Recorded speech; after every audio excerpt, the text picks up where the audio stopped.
Samajwadi party के senior leader और रुकन पार्लियामेंट शफीकुर रहमान बर्क आज सुबह इंतकाल कर गए। मुरादाबाद की एक निजी अस्पताल में ज़ेरे इलाज थे।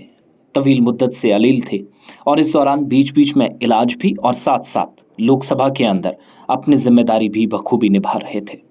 लेकिन आज बुरी खबर आई उन तमाम लोगों के लिए जो शफीकुर रहमान के बहुत करीब थे, बिलखुसूस समाजवादी पार्टी के लिए, क्योंकि आजम खान, शिवपाल यादव, खुद मुलायम सिंह जो इस दुनिया में नहीं है, और इसके अलावा शफीकुर रहमान बर्क, ये चारों एक तरह से समाजवादी पार्टी के पिल्लर माने जाते रहे। लेकिन मुलायम सिंह यादव और शफीकुर रहमान बर्क दुनिया से चल गए, जबकि आजम खान जेल में है और शिवपाल यादव पार्टी को अखिलेश के साथ मिलकर जैसे तैसे चला रहे हैं।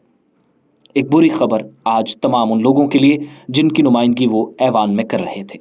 शफीकुर रहमान बर्क, जो कि अपनी वजह कई बार अपने बयानात की वजह से भी सुर्खियों में रहे, उसकी बुनियादी वजूहात थी। एक मामला ये, जब मुल्क के अंदर शहरियत तरमीमी कानून नाफिज हुआ, यूसीसी लागू करने की बात हुई, या दीगर ऐसे कवानीन जिसमें 3 तलाक, खवातीन के मामलात, जिन पर शरई मामलात में मुदाखलत का इल्ज़ाम करते हुए कई बार वो हुकूमत पर बरस पड़े।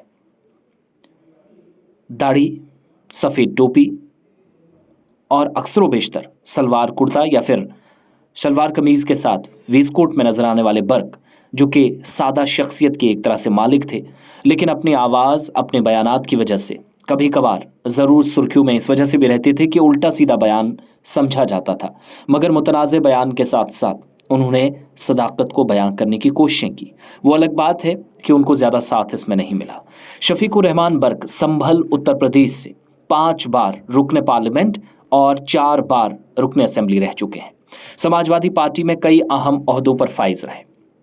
मुनव्वर राना, जो कुछ हफ्ते पहले इस दुनिया से चल बसे, उस नामवर शख्सियत या शायर के साथ साथ शफीकुर रहमान बर्क भी सुर्खियों में रहते थे।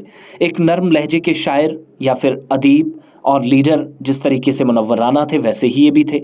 लेकिन जब वो सियासी हालात पर इजहार ख्याल करते थे तो उनका लबो लहजा खासा सख्त होता था। वो बिला खौफ व ख़तरा अपने मन की बात पेश करते थे। हाल ही में शफीकुर रहमान बर्क ने यह कहकर सबको चौंका दिया था कि जो बेरहमी और जुल्म अफगानिस्तान में किया जा रहा है, उससे कहीं ज़्यादा तो बेरहमी यहाँ हिंदुस्तान में मौजूद मुसलमानों से हो रही है। उनने ये भी कहा था कि पहले राम राज्य था, लेकिन अब काम राज्य हो गया है। अगर राम से काम है तो ठीक, वरना कुछ नहीं। ऐसे बयानात की वजह से सुर्खियों में रहे। शफीकुर रहमान बर्क के इंतकाल पर इस वक्त पुरनम आंखों के साथ इजहार ताज़ियत का सिलसिला जारी है।